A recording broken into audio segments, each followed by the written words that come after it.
We are concluding the Walkabout Tournament, and I just want to say the LTO community have been crushing it with their scores. We have some incredible players in our Discord and our Patreon. I'm very impressed. Elsewhere, I play some Cookie Run, The Darkest Night Part 1 and talk to you about my impressions. Samson plays some Wooorld and explores the world trying to find geolocations. And also, our topic of the show is going to go into hybrid VR systems, so systems like the Apple Vision Pro and the Meta Quest 3 versus dedicated VR systems, so like the PlayStation VR 2, which is a dedicated gaming system. We have the Immersed Visor, which is presumably coming out this year. We've also got a virtual eye, which seems to be a dedicated fitness headset. So we talk about pros and cons in having a hybrid system or just various VR devices across the house.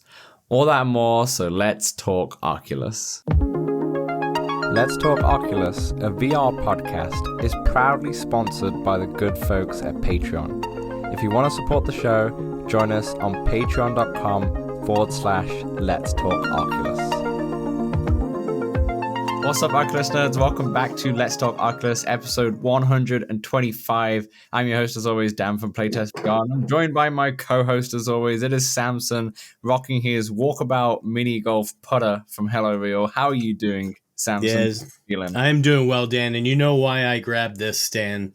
You know very well why I grabbed this, because today we've got some big announcements to make. Yeah, we've got some big ones. And they're related to Walkabout. I think most people know that. Before we get into the show, housekeeping, I just want to mention the Discord. If you've not joined already, we've gained loads and loads of members. We're well into the 200s now, so definitely join us on the Discord. The link will be in the description below. And if you love us so much, drop us $1 at Patreon to support the channel and to support like prizes that we can give out for said Walkabout course championship, shall we say. And let's get straight into it, Samson. This is why everyone's tuning in. They tune in and then they tune out as soon as they hear the Walkabout competition. Now, for those of you who don't know what this is, which I don't know, unless you're brand new to this show, obviously, then maybe. Welcome, yeah. The last 5 weeks, we have been hosting a Walkabout tournament, shall we say. There's been an easy and a hard course every single week that's been announced, and then you post the scores to Samson, and then we'll see who's been good. Now, there's a few that really stand out, and I think odds are in favor of a few people that, you know, if you've listened to this podcast for the last 5 weeks or you're in the Discord, you know who those people are. But we're excited. This is the finale of this one until we move on to the next fun tournament. Until next time. But before, Samson, before you give anyone anything, I just want to mention, shout out to D-Max. If you don't know D-Max already, he's been doing a lot of crosswords recently. If you don't know D-Max, you haven't been around our Discord, that's for sure. Yeah, exactly. The guy's got some good posts. Yeah, he's made a few crosswords now, especially the last ones have been Walkabout related, which I think the Walkabout team posted on their Twitter, which is quite nice, and they did it internally. He created the winners crossword, shall we say. I'm not sure if he's calling that. I'm calling that. And it is in the link is in the description of the podcast. So if you want to do the winners crossword, shall I say, go ahead and check that out. I just want to note, though, if you aren't in the Discord, you might struggle at the odd few clues. I'm just going to point that out there. So join the Discord so you know. All right, Samson, let's go. What is happening? Give us the latest standings. Dan, so first I want to give, since this is our last week, the tournament's now over, it's completed our 5 weeks. I want to just give a few highlights by the numbers, okay? Mm-hmm. We had a total of 24 participants play over the course of these 5 weeks. Incredible. And of those 24, 14 played all 5 weeks.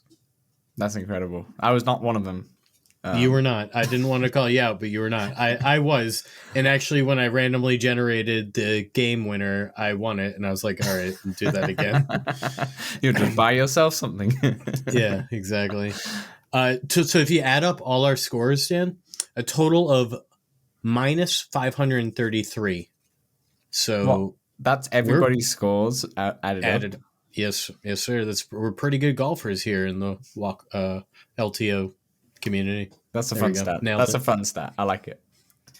And that's all I got for the numbers this time, because I only started tracking everybody's whole number starting in week 3 through 5. I wanted to come in with like this number of hole in ones, this number of birdies. That'll be for the next tournament we do. I could retroactively go back and type in all those numbers, but I'm not going to do It's that. okay. It's the first tournament that we're doing. There's going to be some learning points, and Yeah. now we know for next time.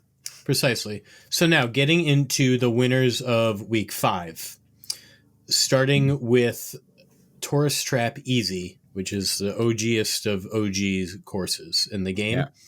There's a total of 30 hole-in-ones, Dan, on this hole, on this course. That doesn't surprise 30 me. Hole-in-ones, crazy. All right, so this was a first for us as far as scoring goes. We do not have a first, second, and third. We have a not first and first. Okay, so that's how I did this. What are you talking about? Please tell me. So those who came in not first were Guido, who's pretty new to the tournament. Welcome, Guido. Good to have you. Parody for Life, yourself, Playtest, Cobalt Dave, Rockin' Horse Brat. All of you scored minus freaking 20. Yeah, minus 20.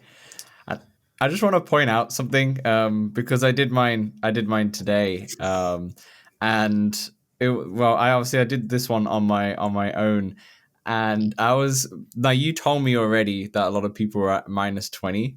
So yeah, so the way Dan had a scorecard for it, he was minus 13 or something. He forgot to screenshot it, so he had to retry it. But by this point, we had started talking about the tournament. Yeah, so you already told me that minus 20 was by a lot of people already. So I had that in mind. Now, to be fair, I only tried it once, right? Again, and I've never hit better in my life, and I've gone to minus 18. So this is what happens, and I want to just put the scenario out here.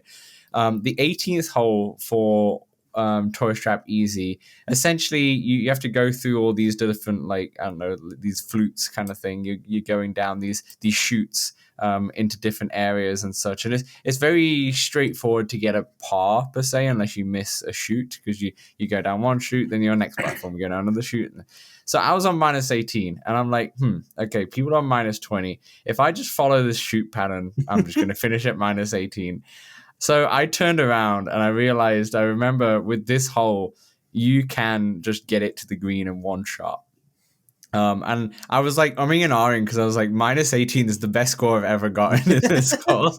So I don't know if I want to do it. And I haven't practiced this. I kind of wanted to step out, do practice mode, and then step back in and then go for it. But I was like, you know what? We've got nothing to lose here. We've not been playing every single week, and let's try and do it. First shot, I almost get it. It has one extra bounce and jumps over the hole. Second, I don't give it enough mustard. Third, hit it perfect, and it goes onto the green. I tap in for 4, and I get minus 20. Wow. I was gonna say, Dan, wow, you for going back, because I did not go backwards and I got 4 going like the long way. So you really you committed, and you took as many chances as you could to still tie what the other way would have been. Exactly. I could have easily blown up on that hole just trying, and got like a minus 13, got back to when I originally did it. But yeah, I was very proud of myself. Even though it took me 3 shots to get onto the green going backwards. I knew we could do it. It's been a long time since I played that course, but like I knew there was a way, and it was very satisfying. You mentioned setting personal bests. I just want to shout out to Cobalt Dave, who said that he set personal records in every single course, or maybe it was in every course. It was a lot of them. All right, I don't remember exactly. It was a lot of them. And I imagine that might be the case for a lot of people out there, because you feel that competition. You see who's up there, and you push yourself. It clearly worked for you. You knew what you needed, and you got it. Yeah, I knew I needed. I knew I needed that. I mean, if I didn't know that, I think the whole course didn't really affect me that it was 20.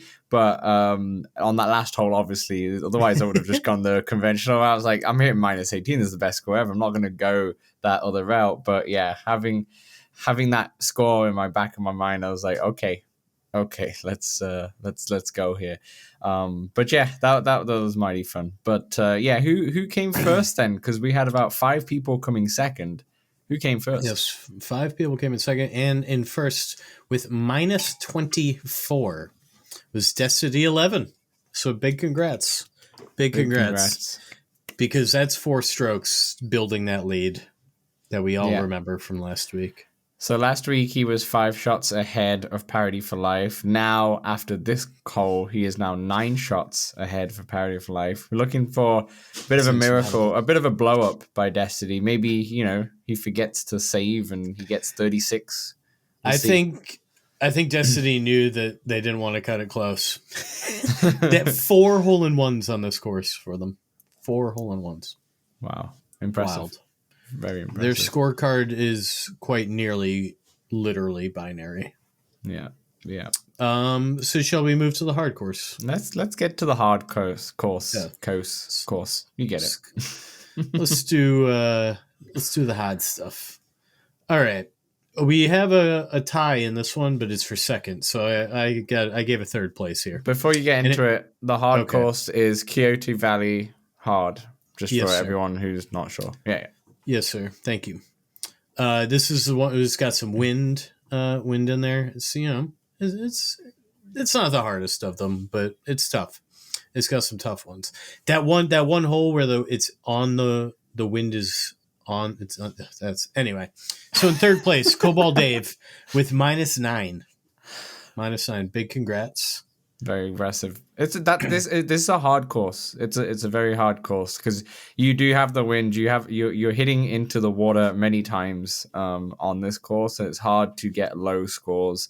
There's a lot of like potential blow up holes. There's a lot that could go wrong. Yeah, a lot can go wrong. So it is a very hard one. So to get -9 is fantastic. Speaking of, Dan, you know the one where the windmill, but you're going down the windmill.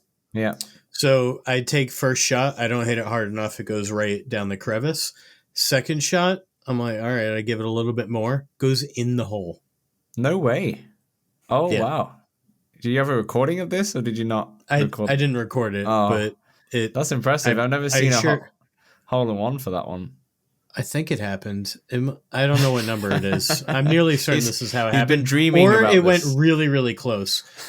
Either way, I got my personal best on it. It was incredible. Anyway, in second place, we have myself. That shot probably helped. And Rockin' Horse Brat with -13.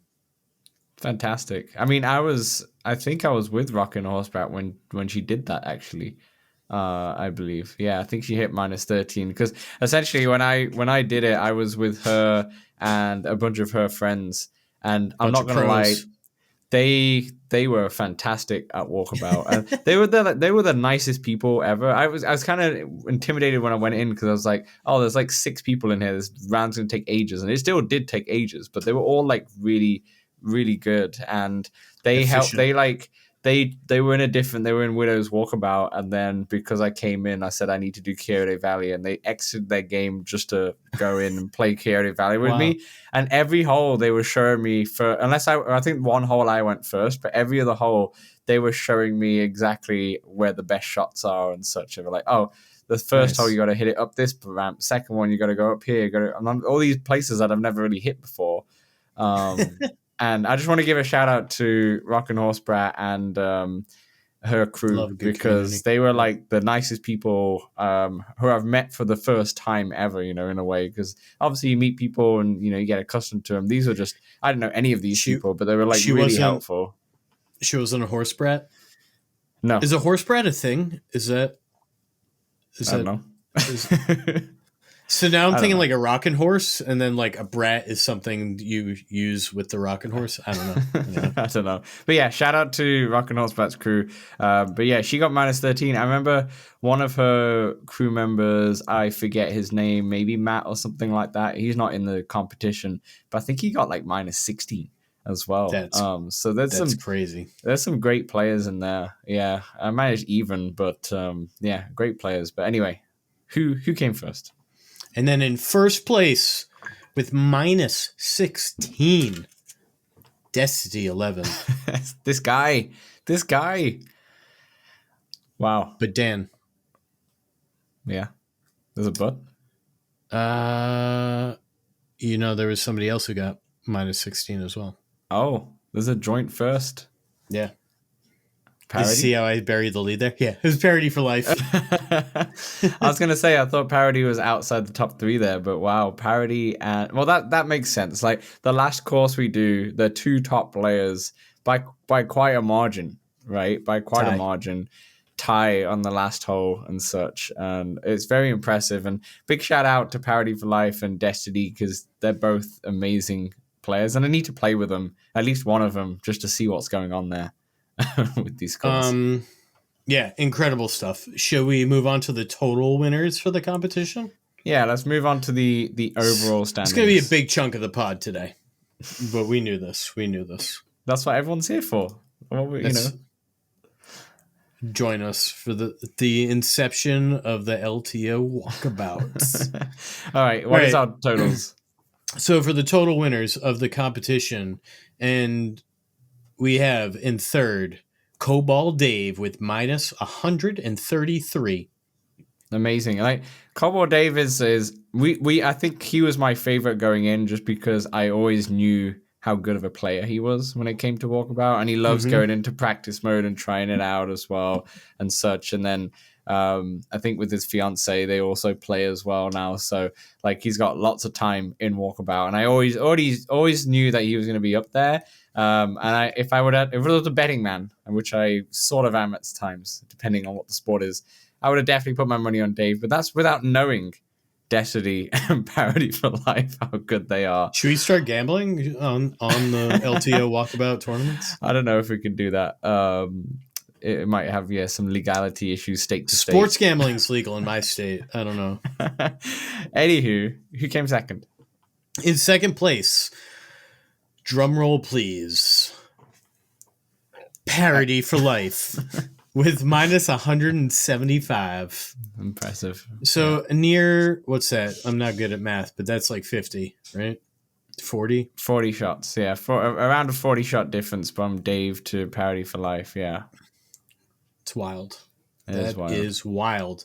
And then, of course, in first place, that means we have Destiny 11 with a whopping minus 184. Yeah. Over the course of the 5 weeks. Just simply incredible. Yeah. I mean, those scores are just absolutely bonkers. I want to shout out a few other interesting stats. I'm a little disappointed in D-Max because he went -3 and didn't go even Steven. Come on. You can do better. Fair enough. And a shout out to Gilman and Dr. Ganman for being there for one another, as they did not want the other one to be in last place, and they tied with 145. Yeah, a joint bottom. No one finished dead last. It's incredible. If you had to bet, would anybody like to tie scores with so many? Yeah, it's crazy. Yeah, with so many holes, incredible. And then I have a shout out too. Go for it. I want to shout out Rockin' Horse Brat again, just because she finished at minus 100 after only doing 3 weeks, and she came in for the last 3 weeks. So ineligible for the overall winner, just because she didn't hit the threshold of top 4 weeks. But I'm sure she'll be up there and one of the favorites for the next tournament for sure. But at minus 100, she was well on her way. Should we? Well, I'll go ahead and shout out the 4th and 5th places as well here. Yeah, go on. So Alan Castleman, thank you with minus 103. Mm-hmm. And then TP, well, as you mentioned, Rockin' Horse Brat with the minus 100, and TP with minus 88. Yeah, incredible stuff. Incredible stuff all around. And for the prizes, we will give a prize out to Destiny, who wins the LTO winners t-shirt. Okay, I think I already have your address because I gave him the Bobo M3. So more goodies for Destiny. Parody for Life, I'll be in contact. You can let me know if you want a beanie or something else from the merch The store. beanie's nice. The beanie is nice. And I think she's wearing a beanie in her picture, but I could be mistaken in the Discord. And then Dave, he already has lots of merch from LTO, but hey, have something else, Dave. I will contact you and we can sort out something as well. But that's not all the prizes that I want to give out. I want to give out one more prize, Samson, and that is for the biggest improver. So I looked at all of these scores and I was like, okay, who had the most improvement? Because in the end of the day, you know, you doubt Destiny and Dave and Parody for Life. These people are almost untouchable. Okay, and like I said, my money's on Rock and Horsebrat to cause some issues next time we do this. Next time we do this, but we want to look at the most improved, you know. And I looked at all the scores, and I didn't do this in proper math. This is just more of the eyeball test of looking at all the scores, and the biggest improvers.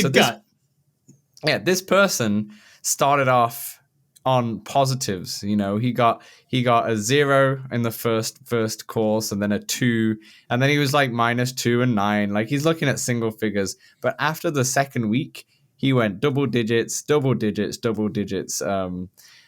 most of the way. He did have a blip on one of the courses, but I want to give a massive shout out to D-Max as our most improved D-Max. So shout out to D-Max. I will contact you and we will arrange a little prize. And then next week we'll announce what they chose for their prizes. Yeah, we'll get into that next Dan's gut most improved. Got most improved by just looking at the scores. You know, it was a close one.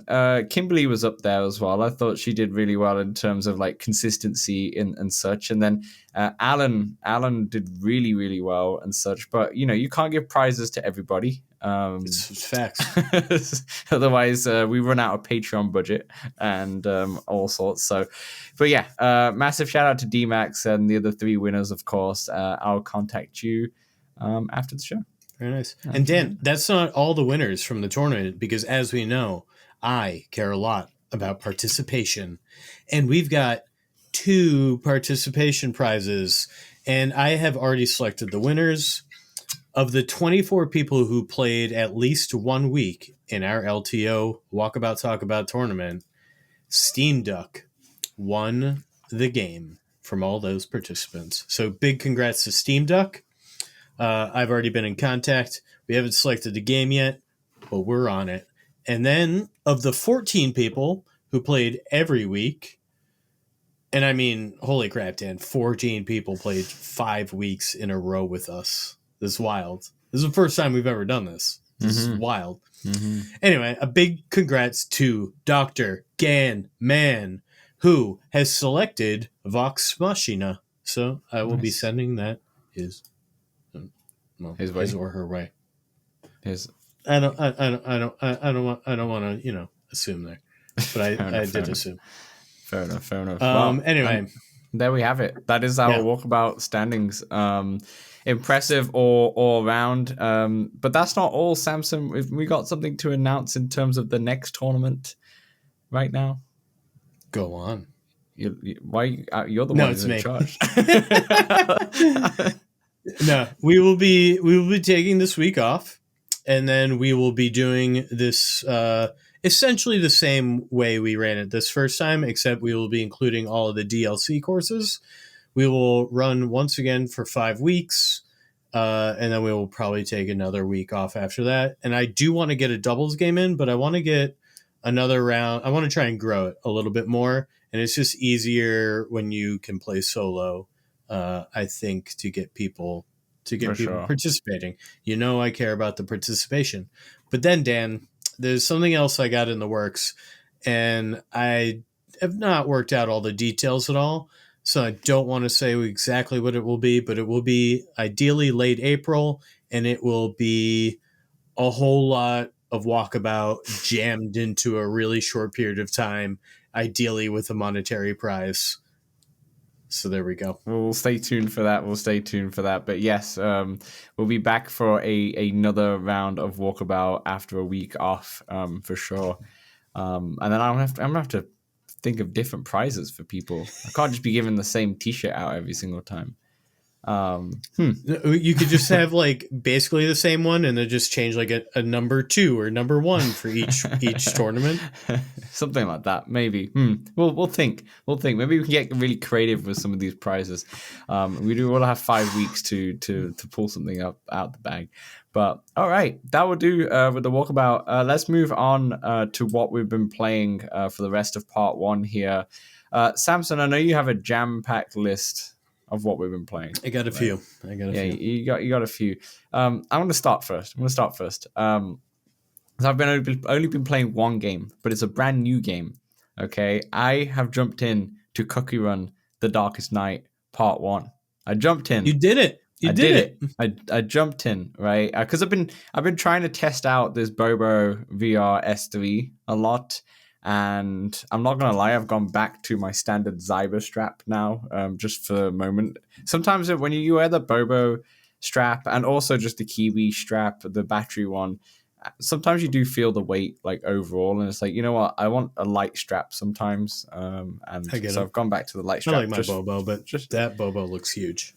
The Bobo is massive, but we'll get into that in my proper review when I finish that up. But Cookie Run: The Darkest Night. Okay, so this game I'm very conflicted. Okay, I've played.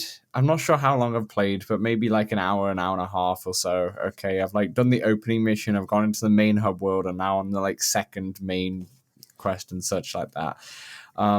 It's a tough one. So to start with the preface of the game, I believe Cookie Run is a iPhone app. It's an iPhone game or an Android game, a mobile game essentially, and they've kind of created a VR title. I think completely unrelated in terms of how the game works, but they've just created a VR title. So you are this cookie basically called Ginger Brave. And you start off in the oven, which is actually kind of fun because you're like baking and such. And you got to get yourself out of the oven.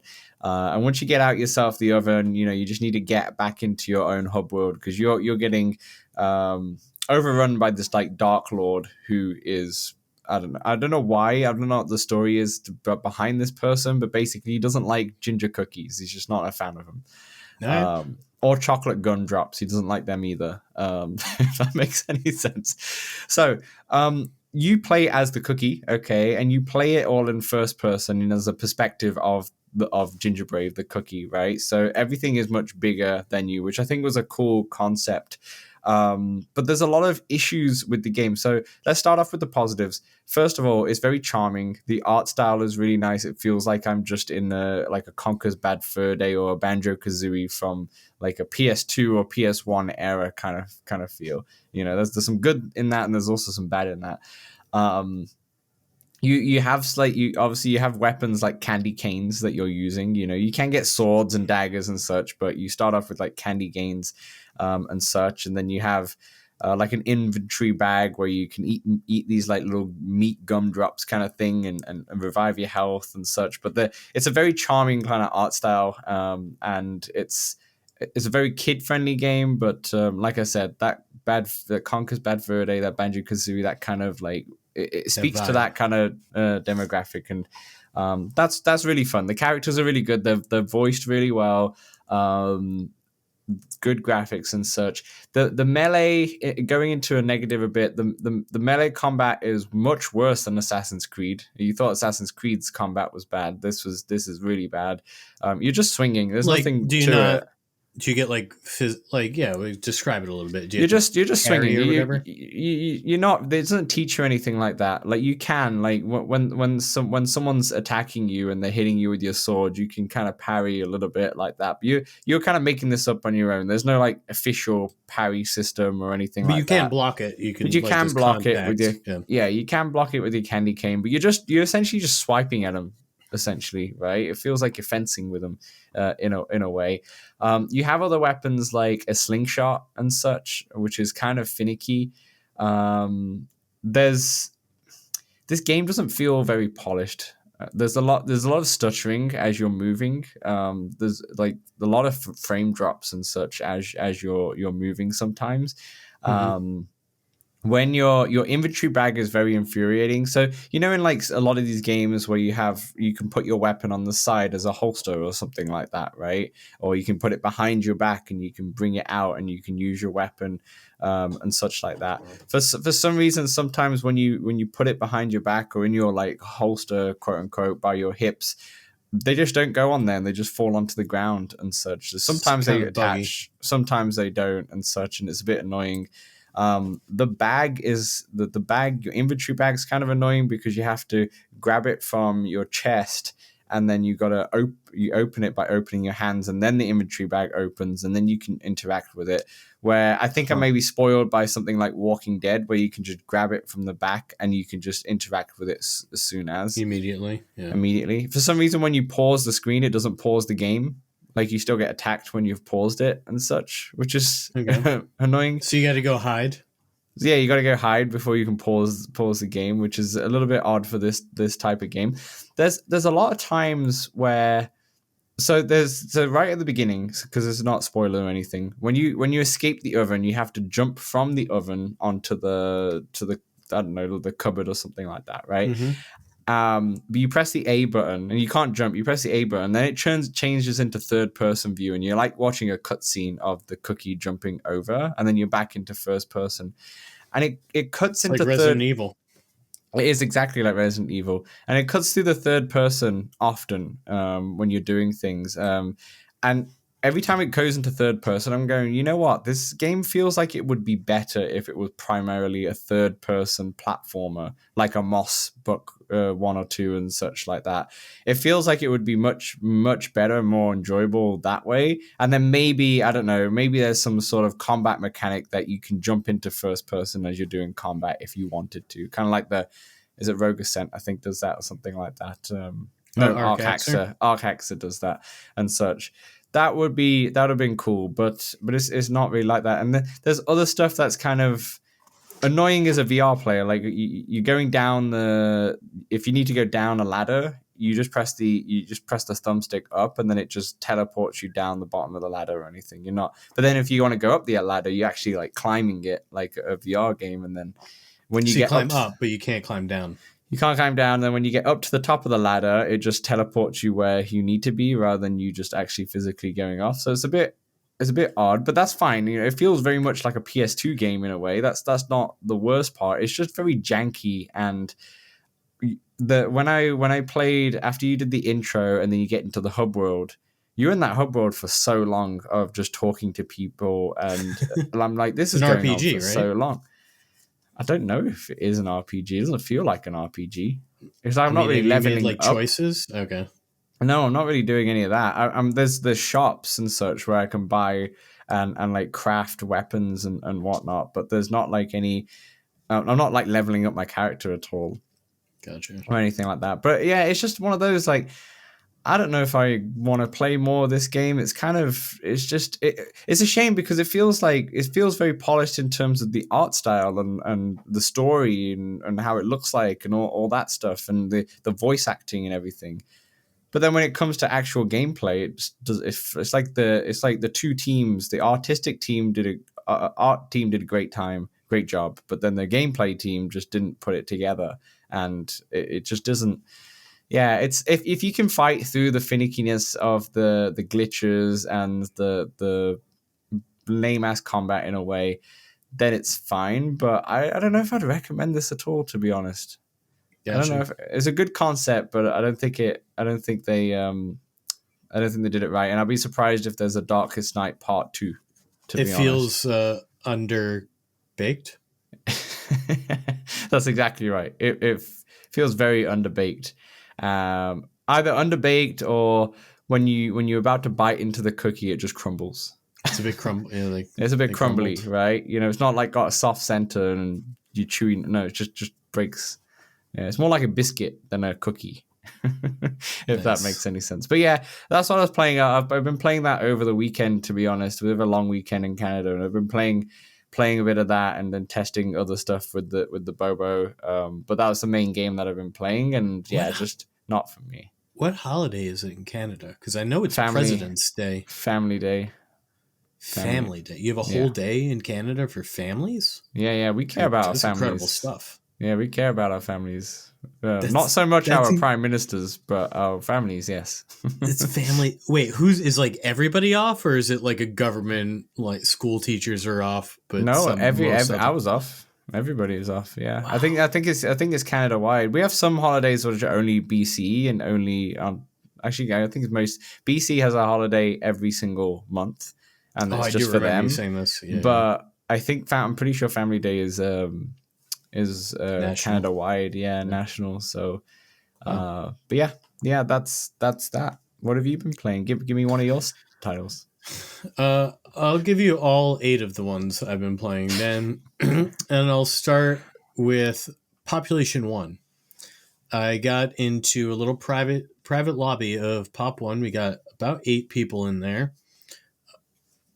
So we started off doing custom maps.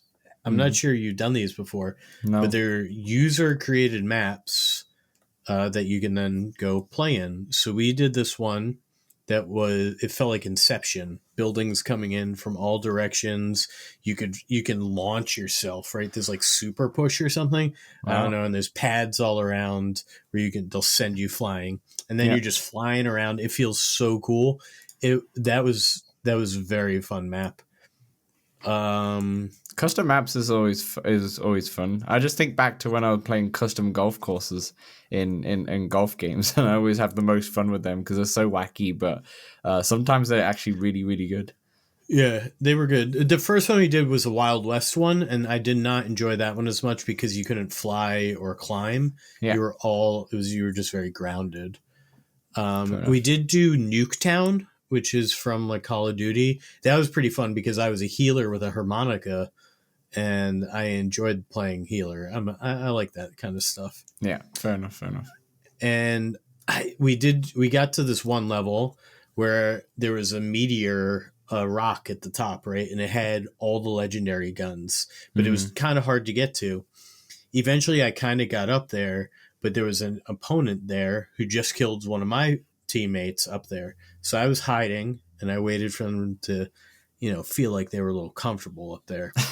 And then I launched myself up there right as he was trying to figure out what gun to pick, and I killed him. And then I got all my teammates up there, and we just shot down at all the peasants for the rest of the match. I'm not going to lie. After the match, I felt a little bad, but I'd be lying also if I said that during that I wasn't like getting off on the power of just like being up on that rock and shooting down on the people that I knew could not get up to where I was without some luck. And they never made it. Oh, sounds like good fun. I felt bad. I felt especially bad when I realized, shout out to Red, who was on the other team, one of my friends. So, I felt a lot better about it when I was picking on people I didn't know. I didn't mean to make it such that's a fine. That's the whole point of the game. That's the whole point of the game. Yeah. Anyway, I think we're going to try and get Pop 1 going again Sunday night at 10 Eastern. So if you're interested, come on down. Hit me up. Come down to our Discord. Mm-hmm. Got into Breachers on Friday night. I'm going to keep this one short because if you've listened to us before, I play Breachers, and I do like to expand upon the game sometimes here and there, but that'll be for another week. I haven't played a bunch of games, but we filled the lobby again. It's friggin' dope. We're really starting to learn the meta of like when to buy guns and all that. So it's getting real fun. Anyway, I digress. A part of what happened in Breachers and the lobby being full, I had to leave the lobby and try to get back, and then it was full. I was like, oh man, all right, I'll get in next match. What do I do now? I hopped into a little In Death Unchained. Classic. And I did the Horde mode because I knew it'd be about 15-20 minutes about a Breachers match. Man, that game's pretty fun. I was sore. You're trying to stop them all from entering your tower. Constantly grabbing the arrows and such, yeah. Yeah. And I found something else that Parody for Life is better than I am, and that is In Death Unchained. So I think I'll try to hop in, for once a week for the next couple weeks, see if I can improve. I think I got to wave 14 on the no, whatever the harder mode is, easy, normal. It must have been normal mode. But yeah, in Death Unchained. So I ended up in there because I was wearing my B haptics for breachers and I wanted something that used it. Unfortunately, it got too tiring with them on my arms, so I had to take them off. Oh, in why the are end. they like? You feel the weight of them after a while, or Yeah, dude, they quite? Yeah. the B haptics things on the arms are not small. Fair enough. Fair enough. Even for synth riders, they get pretty tough, and sometimes Yeah. you'll like bump them by accident because they kind of stick out. Fair enough. Yeah. Moving right along, Grid Legends, I am chugging along. I played a few hours of this one this week. Because Wow. some days I just didn't want to. Maybe Sunday I woke up, I was like, I want to play VR, but I don't really want to move. So I sat on my couch for hours. I've done, I think, 4 out of 8 of the rookies, like fully completed to the final, and maybe 1 of the semi-pro. But Yep. I've unlocked them all now. I'm chugging along, and then there's a whole pro section, and then like a final section. But I'm crushing the rookie. I'm starting on the next difficulty. I'm getting there. I've doubled the race length to ×2 to get more miles for that's how some of the races you have to unlock a certain car in order to start that race. And in order to unlock the car, you have to drive a certain number of miles in it. In the default race length, you have to redo the races. So I just doubled the race length so I don't have to do that. It does make them a little long for when I'm at work trying to play at a break, but it's manageable, whatever.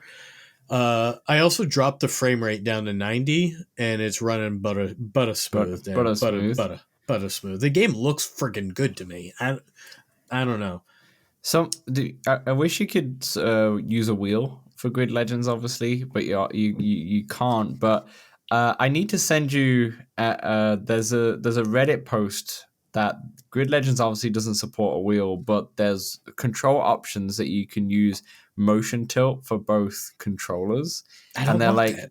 wait, but they said it's actually really good, like, because you put on your your knuckle straps, and then if you're on a wheel, so like on your actual steering wheel in your car, you just use that to kind of steer in a way, and it actually works really well apparently. So I want to send you this Reddit post after this pod, and I want you to try and do it. But one, when you're parked in the car, your steering wheel don't turn. The wheel don't turn. But you can like 2, you can like rub your hands across it. I hate motion controls for driving. Yeah, that's fair. I despise it. It's like half the reason I get so much enjoyment is I'm just sitting there and moving my joystick here and there. Yeah, that's fair. I feel like I have so much control over the car. Yeah, that's very fair. That's very really fair. enjoying. Yeah, I'll put the Reddit post in the in the Discord then, just in case anyone wants to see it. Yeah, I mean, I'll still check it out. Yeah, I just won't do it. Yeah. So last week I mentioned I wanted to get into underdogs.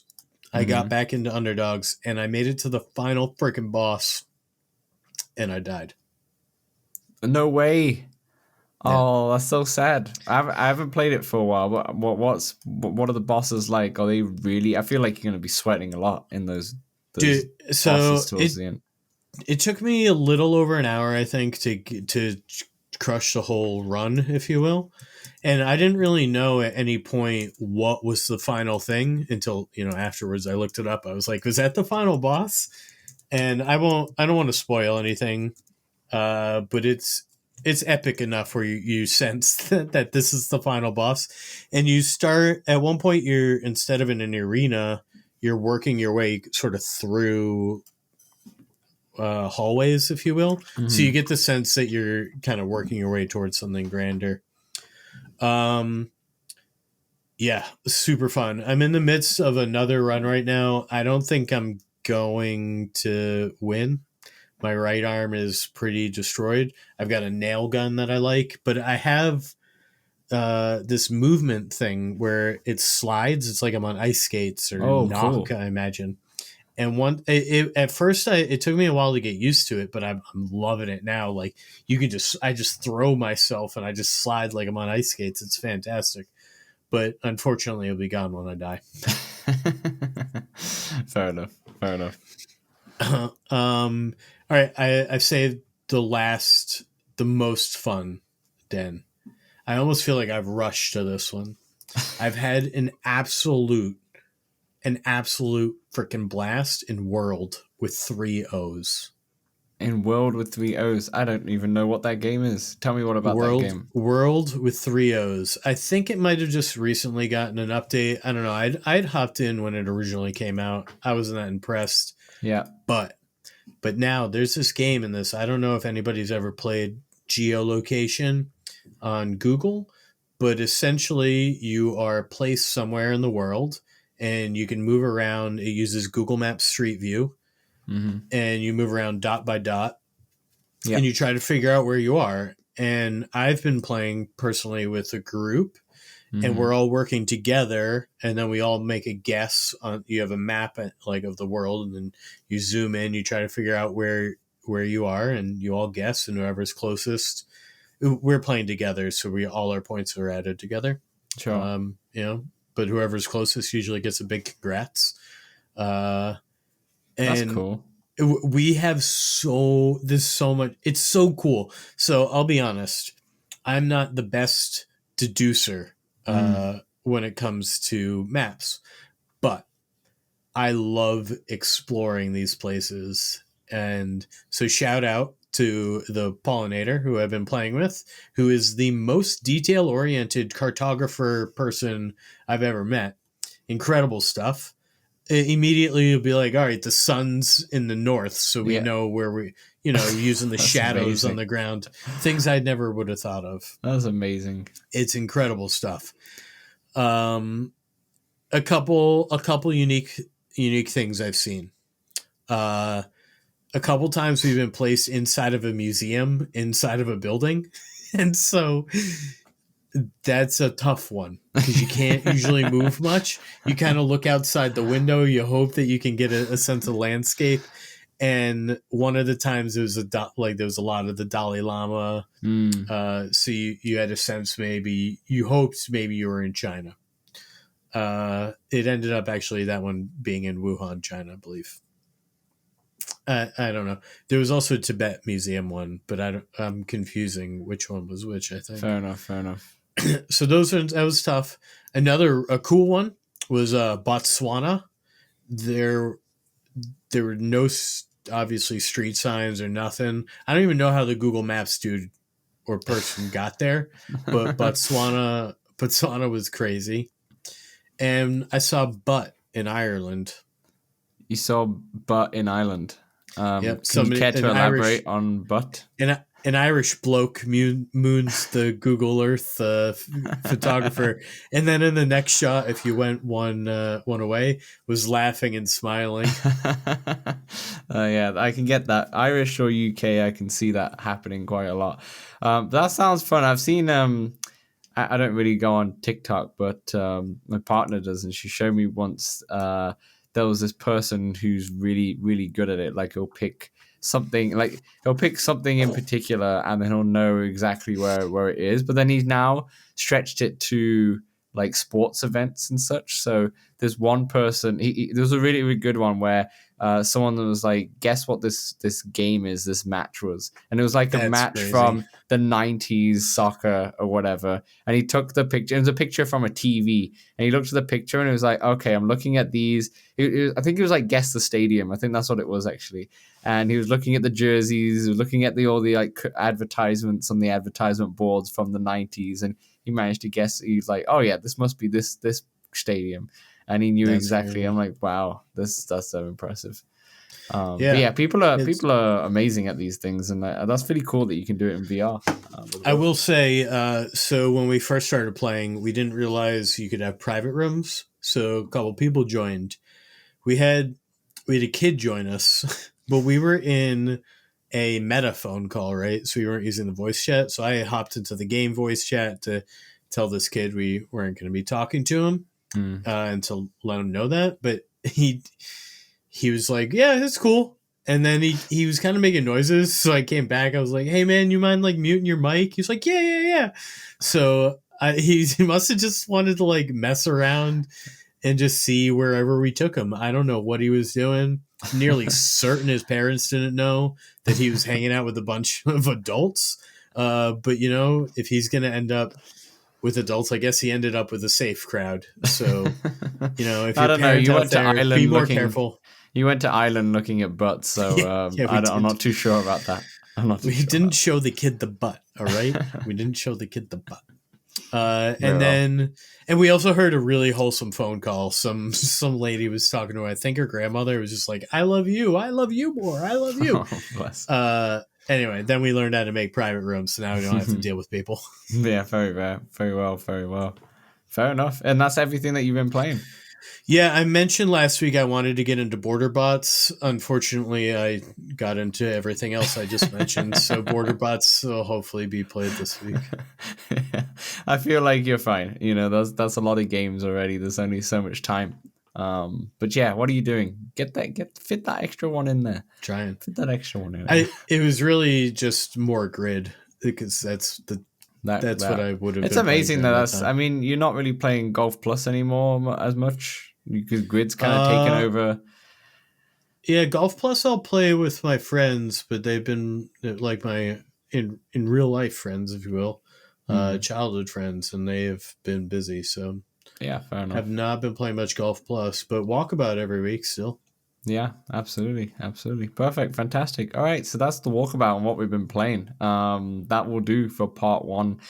In part 2, we'll dive into a bit of a topic here, have a little discussion, because there's absolutely no news to talk about, to be honest, when it comes to the quest. So we will see you in part 2.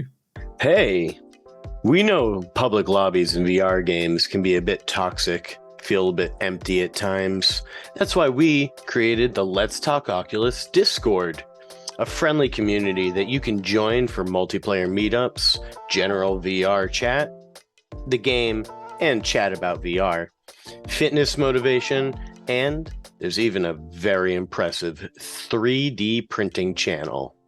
Join over 100 of our community members in the Let's Talk Oculus Discord for free. The link is right in the description. All right, welcome back to part 2. So normally in part 2 we cover the VR news, but like I said, there's nothing really happening in the news space. So we came up with a topic. So for some of you probably already know this if you're privy on the Twitters or the X, shall I say, and you're following the VR world in general, not just Quest, but there's been a few headsets that are either come out or are coming out for specific use cases when it comes to VR. Okay, so you think of Quest, even though it's mainly a gaming headset, it's more of a you can do pretty much everything with it in some sort of case, right?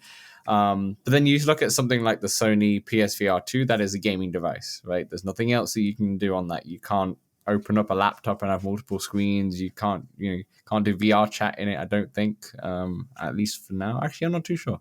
But either way, it's gaming focused, right? So the reason why I pulled this up is that we've got the Immersed team. If you've not used Immersed, they are the people who create the Immersed app, who have multiple screens, and you can like share your MacBook or your laptop screen, and you can have multiple screens and such, and you can co-working space. They announced last year that they're coming out with a Visor, which is their own kind of headset, which is more like glasses in a way. It's a little bit thicker than that, but it looks like glasses that you can wear. We haven't seen it, right? We've only seen like the mock-ups, right? We've only seen the mock-ups, yeah. Only seen the mock-ups. That's going in. I think that's around $1,200 now, because their pricing's kind of been changing quite a lot, which is why a lot of people think that it doesn't really exist. But I'm actually on the case of like this does exist, and we're just waiting to kind of see it. And it's tethered or non-tethered. Like there's different aspects. We don't know too much about it, okay? And we're not going to go into specs of everything, of course. We've got so that's more for productivity, okay? The whole purpose of that headset is that you are just putting this on and you are mirroring what you have on your like laptop, and you're going to have multiple screens up. Okay, that's the main aspect of it. It probably can do a little bit more, but that's what it's for. Then we got Sixliv on Twitter, who's been in the VR space for about 10 years or so now as a developer. He's come out with a prototype right now. It's not officially out, or there's nothing. Once again, it's very similar to the Visor. We don't really know much about it apart from concepts.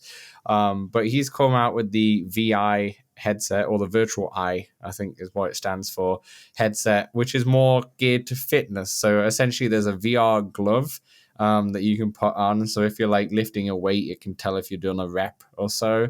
And then there's also a headset component to that, where it's like it looks like a lightweight fitness inspired headset with like the strap and everything. And it's only for fitness games. So you're playing, obviously you won't be able to play Supernatural because that's meta, but like you're playing games like that, like FitXR and those kind of games. Okay. And then once again, that's a headset with a subscription model. Think of it something like Peloton bikes as an exercise thing. So you have a fitness oriented headset there. You have a productivity one. We have a gaming one with Sony, and the PSVR 2. Obviously, we have enterprise ones that we don't really want to talk about right now because obviously that's not really our demographic. But I wanted to have this as a little discussion in the podcast, and I want to know from people listening what your thoughts are on this as well, and just let us know in the comments below on what your take on this. But like, we see VR headsets. We've got the Apple Vision Pro, that's like something that does almost everything in a way, apart from gaming per se. And then you've got the Quest that does almost everything. But then you've also got these specific headsets as well,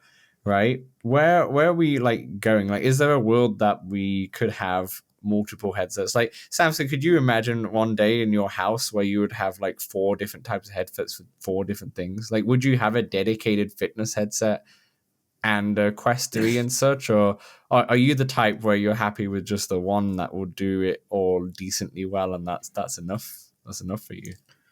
Well, it depends on price point. Probably is a huge thing. I'd say we're very far away from a proper price point for me to do that. I am someone who uses a stationary bike pretty often. However, I'm also someone who didn't pay for that bike and got it from his brother for free when he handed it down to me. So take that with it, you know. Here's the thing. I work out I consider them workouts. I'm not going to the gym with my Quest on, you know, I ain't no meta bro, but it's at a point where it's comfortable. So one of these things would have to offer more than what I can already get with what I have, right? And by the time these things are going to come out, I probably won't be using my Quest 3 anymore. Yeah, or not Immersed, but definitely the other one. I feel like that's just. I think the one with the virtual eye headset that he's mentioned, you know, most likely probably the Quest 4 will be out by that point. Yeah, you know, exactly. Yeah, and I'm more skeptical about the Immersed, but you know, I'd like to be proven wrong. I'd love to be proven wrong on that one.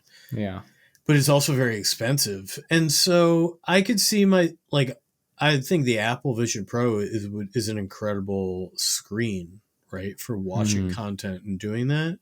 But I don't have a 4K TV. It's not something so I'm not going to buy that. You're not going to buy it. Yeah. I'm more about the more general, you know, that's why I like the Quest.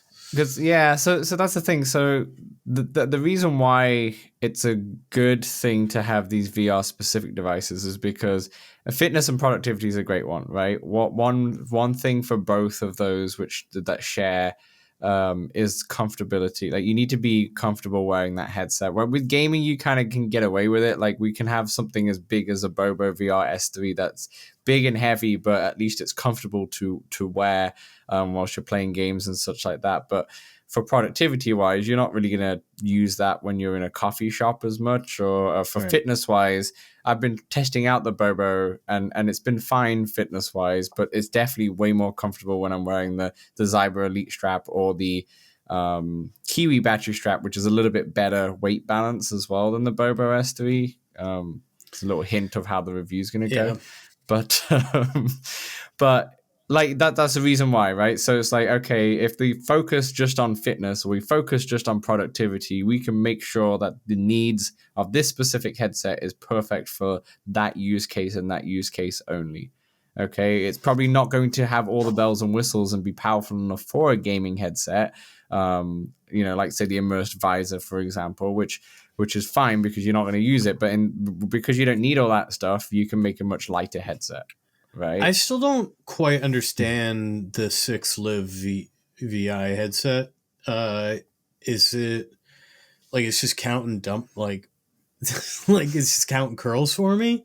I don't understand. Like a Peloton is a bike that you ride. Is this thing going to have workout games? You know what I'm saying? It was only showing off doing things that you already would need. We still need to know like, more. I still need to buy weights. Like it's not going to virtually add weight to my arm. Yeah. Resistance would be cool though if it could do that. Yeah, resistance would be cool. I think for me, as in my like personal use case, that's why I really want to hear from the community as well. Like, why would they want like specific VR headsets if they would ever want that? It's like for me, the Visor is something that I would love to have if it is exactly what they say it is, and let's say it does work out, right? That seems perfect to me because it's like it's something that I could take to the coffee shop and I can have my laptop and I can have these big screens and such, but I'm only using it for that and it just goes on the side on my desk and such. Like, do you work at a computer? Like, is that your 9 to 5, so to say? You're at a computer, because I obviously am a courier. I drive, so Immersed has pretty much no that makes sense utility right? for me. Like I'm never. When I'm at my computer, I'm never really working. Yeah, so my except for podcast stuff. To be fair, to my actual personal job, I wouldn't be able to use something like Immersed because I'll be on calls quite a lot. I'm on like meetings quite a lot. But something like using video editing, like for this podcast, for example, I have to kind of video edit on my computer. I can do the podcast if I'm really, if I'm being completely honest. I can do the podcast on the small 13-inch screen because it's very simple to edit the podcast. And, you do it so many times, it's very repetitive. But if I was doing my own like YouTube channel, you're making a proper video where it has all these different B-rolls and all that stuff, you need a bigger screen. It's way more comfortable to do. Of course, you can chop stuff up really easy on a small screen, but to actually curate this video into one complete project, you need a big screen. So that's why I could see I would want to use it. But I agree with you. It's like it depends on the price point. Like if the Immersed Visor now costs $1,200 to buy the Immersed Visor, that's obviously US. Then that's like out of the reach for me in terms of price point. Like I can't see myself right now purchasing something like that just to get that specific use case when I could technically do it on the Quest. It's not as good because the Quest is not as comfortable to wear all the time. I agree with that. And you can't like lay your head back or anything because of the head straps and all that stuff. But at the same time, it's just a bit expensive. I get it. There are people who spend $1,300, $1,000 on a monitor, right? That's true. Monitor or whatever. Yeah. But I am definitely not this market, but people who do spend $1,000 to $1,500 to $2,000 on a monitor, like that's who this is for. And I don't know if it's viable. Yeah, I agree with you though. Like I'm not that type of demographic either. Like my monitor is a nice monitor, but it's been given to me by work. 'Cause, like I haven't purchased it myself, and it's like an $800 monitor. Like it's a nice one, but if it before I joined this job, I had like a $500 monitor or 400, like, and I was never ever going to spend that much money for a specific monitor. So maybe that's right. Maybe I'm just not the right use case, and it's a difficult one. But the thought of people having a Quest 3 and a Visor and a PSVR 2, shall we say, for all different kind of use cases seems kind of. I could see that. Yeah, I could see that, but I feel like it might be a niche. Bracket, if you're in the bracket of people who can afford all those things, then but if you're needing to pick and choose, like a monitor's still going to give you multiple people can use one monitor, right? For sure. Or at the same time.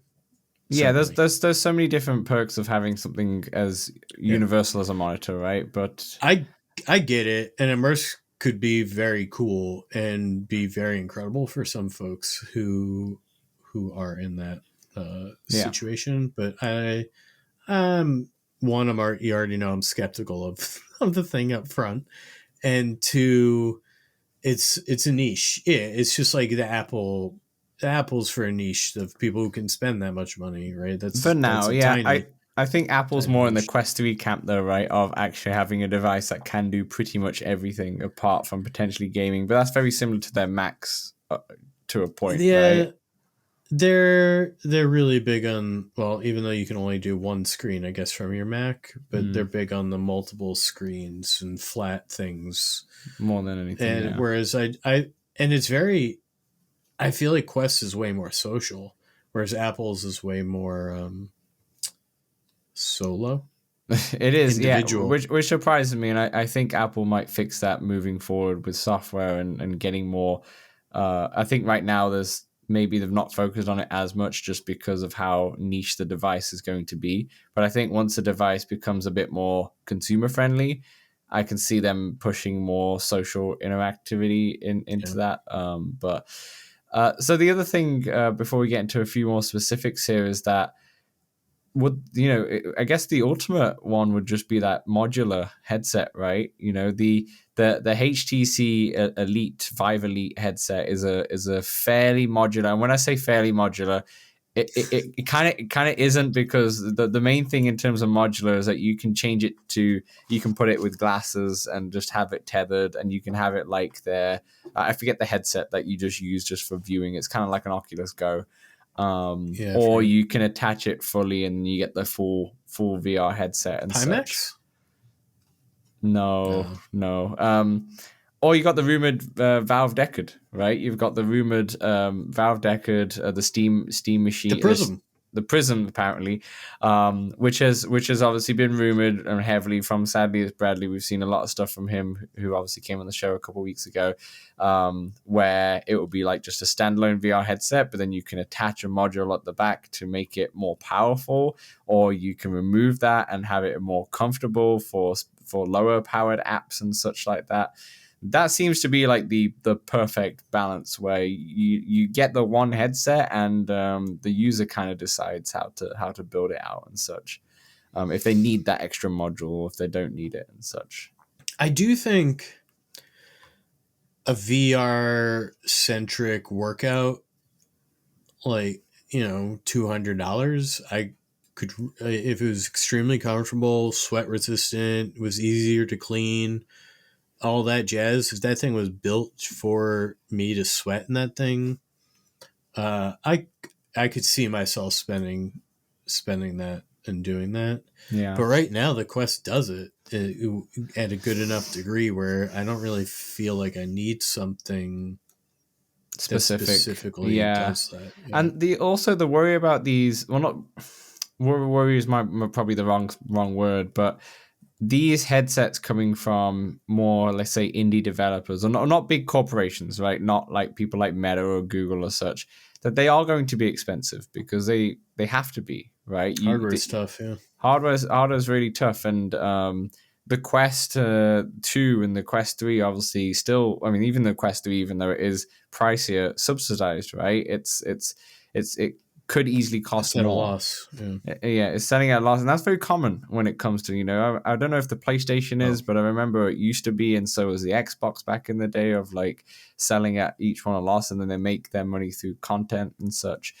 It's hard for a company. Isn't, but the others I don't think Nintendo ever does, no. But it's very hard for these type of companies, these smaller startups, can we say, to give out like this headset I've been actually crying out for a while. I remember saying it when we first early did this podcast. I was like, I wish they did a Quest Fitness, which is like, let's say the Quest Lite, but solely for fitness, powerful enough to do your fitness apps, but not as powerful enough to run like big games or anything like that. And it's just as light as they could make it, and it's solely for fitness. And maybe the controllers that they ship is better for fitness games. It comes with the fit straps or something like that, because Meta could do it if they wanted to and put it out for like $200. Have a $199 device for that. But yeah. That'd be good. Speaking of, though, my Supernatural mat is starting to fray, Dan. Oh yeah. After all these many hundreds of hours of Synth Riders and other VR games, it's starting to come apart. So I need a new one, I think. That's a good mat as well. That's a really good mat. Just want to, before we round off this little conversation here, in terms of the actual Quest 3. Obviously, the Quest 3 is the hybrid one, right? It's the one that can do pretty much everything. Whether it does everything really well, that's another story. People say, I mean, from my demo from the Apple Vision Pro, I felt the hand tracking being very responsive compared to the Quest. The Quest is really is good, but like it can be better and such. But do you think the Quest 3 would, because right now the Quest 3 is the headset that can do most things, but do you think the Quest 3 would be better if they just really went, okay, a lot of people buy this for gaming, let's just solely focus this on with the gaming in mind? I think it's pretty focused on gaming already. Quite honestly. Yeah. I really do. Yeah, that's fair. It does. I mean, Dan, it's my main gaming machine. Yeah, that's fair. It's just that I see like maybe okay, so maybe the Quest itself is fine how it is, but maybe it's the more focused on their marketing of more focused on the gaming rather than... their marketing is not great. You don't really get a sense of how you're going to be playing games or how you're going to be using this. They don't do well with their ads, that's for sure. But let me frame the question to you this way.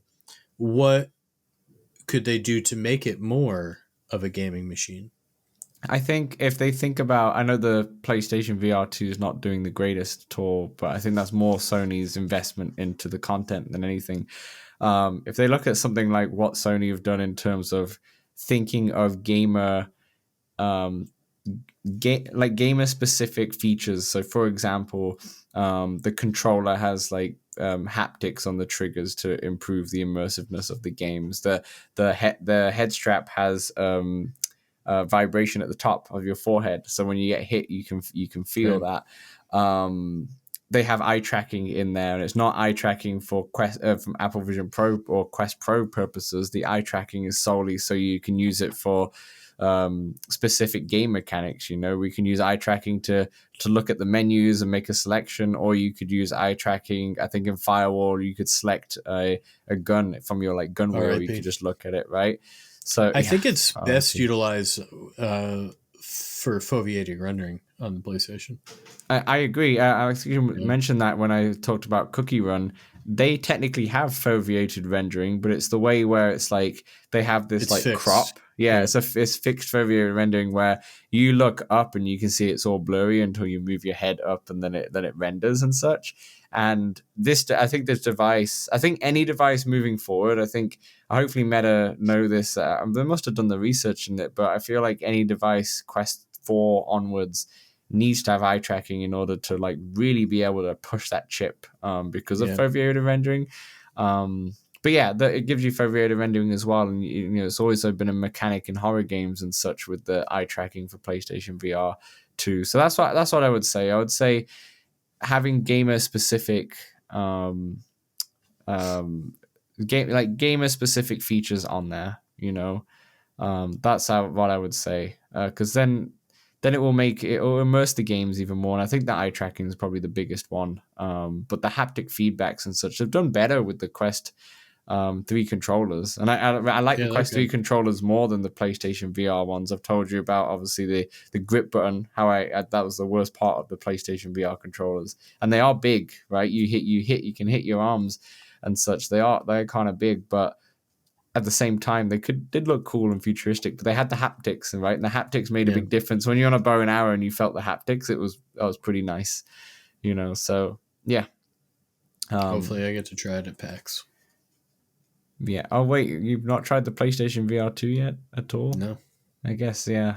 I guess. Yeah, hopefully you must be able to try it at PAX for sure. Hopefully so. I was thinking about getting in touch with Mateo 311 actually. Yeah, just to try it out.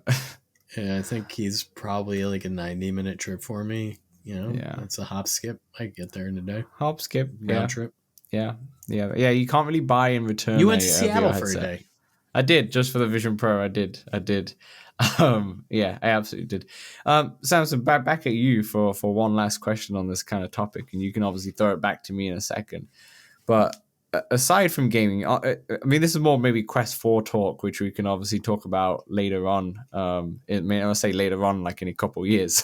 But like, is there anything on the Quest 3 that you would improve to have it, like not just for gaming, just like in general, per se? Like, is there anything that you would improve on there right now if you could? Well, I want my damn PU leather facial interface. I don't think Meta will do that though. I think you have to wait. You have to wait till third-party accessories for that. Same with the strap. I think you're always going to be stuck. Yeah, that strap is no great. I mean, they're just going in the right direction, right? There's no, with where technology is and how much things cost, this I feel like is as best as they could do. And it will keep getting, much like other technologies, keep getting smaller, cheaper, and have a couple, maybe eye tracking, longer battery life, these things. And I feel like it's all trending in that direction. Yeah. And eventually you'll hit a threshold where it gets so comfortable, battery life is so good that even more people pick one up. I totally agree. Aside from eye tracking that we obviously mentioned, I think this device is pretty darn perfect when it comes to hardware and what you can do right now and at this price point and all that jazz. I think the eye tracking is the only one omission, but that may have been a more price choice more than anything. But I think the main thing that's left really is to sort out their software. That's the main thing. Is you saw the Apple Vision Pro for a little bit, and you saw how well that software just worked nicely and seamlessly, and it's all quick and such. And the Quest has always had not the best software, but I've seen the rumors where they are working in house to completely overhaul the UI and such. Like it's a top priority for them. So I don't know if, obviously I'm not sure if Meta listens or watches this show at all, but I would say if there's one thing that you could do is just get that software right. I think that's the only thing that they need to do, because I think everything else they're doing well, like the money they're putting into their games, obviously the mixed reality experiences, they keep pushing that and such. They need to do better with their marketing. We've seen, I think I think Meta put out a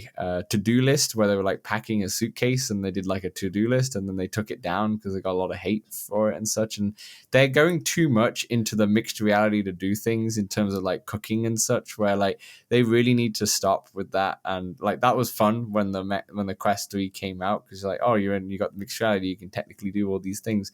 But I think they really need to start pushing these like gaming experiences and such, and then maybe something like Assassin's Creed can do well.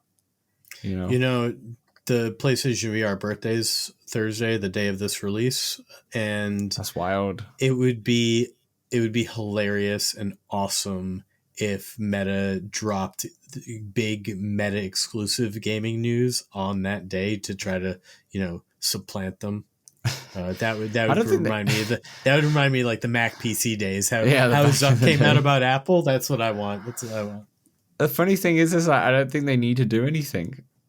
Like I think Sony is their own downfall when it comes to the PSVR 2, and Sony's doing great with the PS5.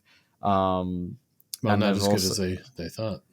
I guess not as good as I thought, but yeah, I think that just might be the day and age more than anything. But yeah, with the PSVR 2, they've kind of just shat the bed on it. I don't know what they've been doing with it, but like there's still a lot of good games on the PSVR 2. Don't get me wrong, and people who have it, some people really love it and such, and that's fantastic. But I think because everyone knows there could be so much more potential with this device, and it's kind of. But hey, the year is still young. Okay, it's been 1 year. It's only been 1 year. We'll see what happens later on. But they're on the cheap end, $350 on Facebook Marketplace around me. Wow. if they hit that 250 price point, I might just buy one and play it at my friend's house who has a PS5. Yeah, fair enough. All right, that's our topic. Let us know in the comments below if you would be interested in like individual specific devices, or would you prefer that Quest 3 and just like making it more comfortable and such, and you just want the one device. And I think probably more people will be like that for now. Okay, but I would be interested to see if a lot of people are, even if the visor is not real. I think it is, but like, if some people are skeptical for some reason, is that something that you'd want though? Is that will a fitness headset really speak to you, and you'd love a dedicated fitness so you don't make your Quest 3 all sweaty every single time? I keep those wipes right just by, keep those wipes sweet. Yeah, it's an individual device. It's absolutely fine. Anyway, that would do for it's like putting on like an old catcher's max or something. Yeah, exactly. Anyway, that will do for part 2. Part 3 we'll round out with the games out this week and anything else, so we'll see you then. Let's Talk Oculus is available on all good podcast platforms and some rubbish ones as well. If you want to see the video version, it's available on YouTube and Spotify. And also, if you love us so much, then consider throwing us $1 at patreon.com/Let's Talk Oculus. Back to the show. All right, welcome back to part 3, games out this week and anything else. Samson, take it away. What do we have coming out this week? Dan, we have Breathage Cosmic Cluck, said with confidence. In Breathage Cosmic Cluck, you'll be able to come back home. Listen to an in-depth commentary on anything from a crazy chicken, craft versatile multi-tool that makes it so convenient to throw garbage at enemies and pull yourself to asteroids and shipwrecks. You've always dreamed of a grappling hook, haven't you?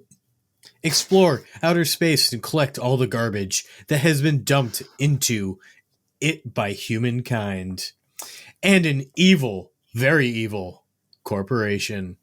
Visit the space farms of an athlete, a hippie, and a criminal mastermind.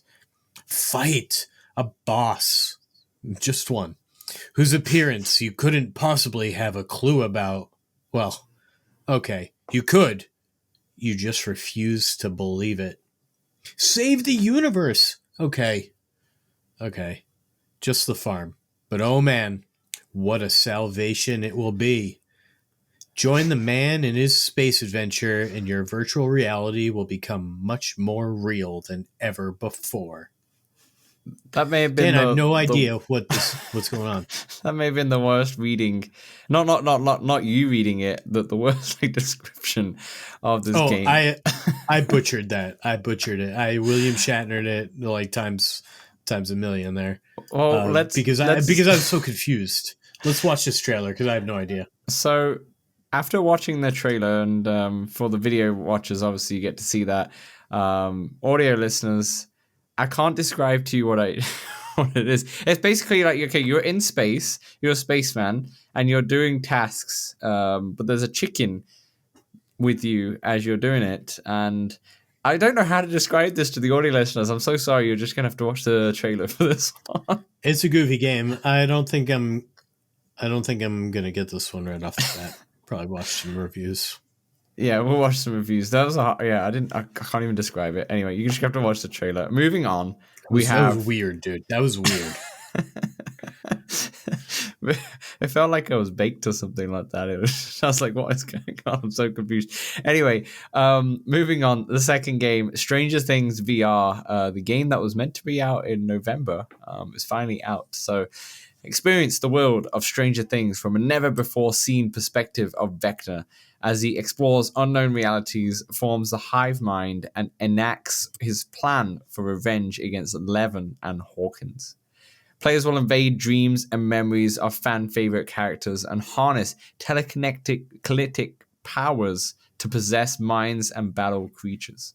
As Henry Creel's transformation into Vecna and his influence on events of prior seasons is revealed. Okay, as a someone who knows Stranger Things, I know I can see what's happening in this. But Samson, as someone who doesn't know Stranger Things, did the trailer for video watchers did you have any idea what was happening? No, I like the art style, but I have no idea what's going on or who anything is or what anything is. Yeah, I feel like you need to know Stranger Things for it.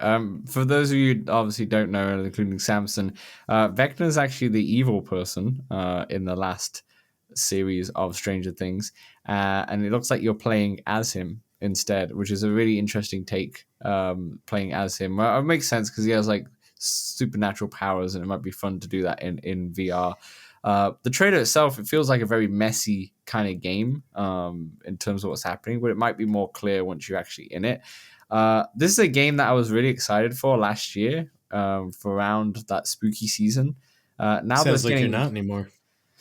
Well, now it's getting quite light outside, and there are not many spookiness about. I kind of not really bothered about this game at all, and I hope it reviews well because it will be a game that I probably want to pick up at the end of this year. But for right now in February, whilst I'm slaying cookies and doing what else I'm doing in, you're not going to return that one. I got Cookie Run as a like a gift, and I won it from a giveaway. So no, I haven't returned it. Maybe I will jump in again to give it another chance. But yeah, this is something that I won't be getting unless it's good. I'll get it for the fall, and it doesn't look like you should get it at all because you don't know anything. I don't think what's happening. No, I'm gonna keep trudging along in Grid and that Border Bots game. Yeah, that's very well. And I want to beat underdogs. Yeah. Fair enough. That's it. That's the games out this week. There's only 2. No App Lab games this week. I've not really played much. And then we'll bring them back. We'll bring them back when we get there. Before we round up the show, I want to mention something because it's a very nerdy thing, but it was just very exciting, and it feels like no one in the house got me when I did this. So basically, I've been wanting to play the PS5 more, and I just don't because I'm with roommates and such. And I was like, you know what? I finally understand the PlayStation Portal, their like remote play device. You got it. I have. I bought it, but it's not come yet. It comes in like a week's time. So I was like, it makes a lot of sense. And also, I don't play my Switch at all anymore. And I think it's just because of the games on Switch I don't really play. And then my partner has a Switch already, so I sold my Switch the other day because I was like, we already technically have a Switch in the house. I don't need 2 Switches in here. So it was the OLED, right? Yeah, the OLED. But she also has the OLED, so it's like, yes. I sold the Switch, but then when I came back to the living room, there was a Switch still there, and I was like, it feels like I haven't sold anything. So it doesn't really matter. But so I got the Portal, but the Portal's on its way. But I've been trying remote play on the PS5 on my laptop and through my phone, and it works really well. But my internet, as you know, Samson, is not the best internet in the world, as we know when we do podcasts. So I looked online and I was like, okay, because a couple of times it did just freeze, and then I had to like restart the whole thing to make it work again. I was like, okay, if I'm getting the Portal, I'm getting a dedicated experience, I need to make this better. And everyone's saying you have to hardwire your PS5. You have to hardwire it. Ethernet, if you're doing it via Wi-Fi, you're asking for trouble and such. Okay, even though my Wi-Fi technically speeds-wise, it's not bad. You're looking at 70 to 80 megabytes per second. It's still not. Yeah, Samsung's like, what the is that? So sorry, did we just go back to the 90s? Yeah, honestly, I'm like 60 was the lowest I had for the PS5. But anyway, so this is nothing to do with the VR whatsoever. It's just I got very excited. Basically, in our bedroom, we have the Wi-Fi router or router, however you call it in the States, and essentially the Wi-Fi router's there, and the living room's like quite far away. So the only way I can hardwire it is if I got a really, really, really long cable and ran it past everything just to get it over there. And that's not just under, and that's just not going to happen. It's not going to happen. It's not going to happen. But amazingly, what I realized, because I was just doing some digging, and I've noticed because there's little Ethernet ports around the house, and they're like really old because they're like all discolored and such, and it looks like it could be a phone line as well, like back. I was gonna say, yeah, they could be. They look the same, right? The Ethernet and the phone line, like on surface level, they look the same. On first glance, rather. Anyway, for some reason, it was marked bedroom. and in the living room, and then I go into the bedroom, and there's one right next to the router where we put it in, and it says living room, and I'm like, okay. So I went to the shop today, and I got I don't have Ethernets lying around. It's not like I do any wide. Yeah, I got so many. That's crazy. So I had to buy one, and I plugged it into the one that in the bedroom, and I went back to the one that's next to the PS5 in the living room, and plugged it from there to the PS5. My gosh, it worked. And I've gone from 60 to 70 megabits to 380 megabits. Yeah, there you are. There you are. And I was so pumped.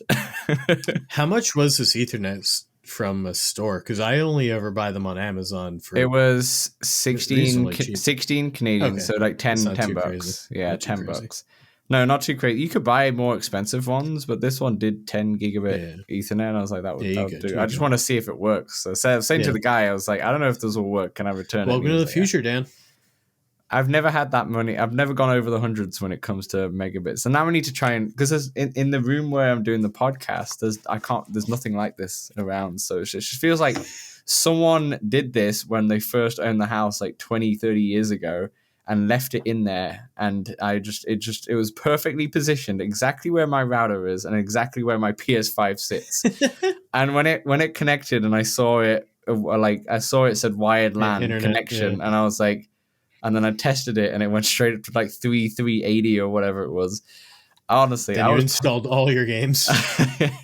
I was pumped because I'm like, okay, now when the Portal comes next week, it's probably going to work quite well, which I'm hoping, and it should do because it's hardwired. But anyway, that's nothing to do with anything, but everyone listening to this podcast is probably techie people in some sense of way, so hopefully you can appreciate my joy when I saw that virtual Steve. He's got a Portal. He says he loves it. So nice. Yeah, but I didn't never understand why people buy the Portal. I was really confused when it first came out. I was like, why would you have this?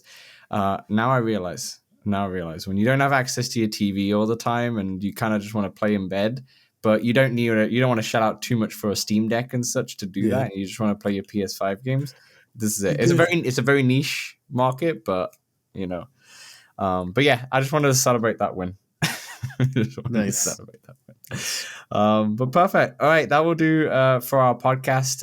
As always, if you join the Discord, if you haven't already, join. Throw us $1 at Patreon if you can, if you want to support the channel. And we will see you next week for more Quest goodness. Samson, why don't you round us off? Dan, careful thinking will command respect. I love it. Take care, everyone.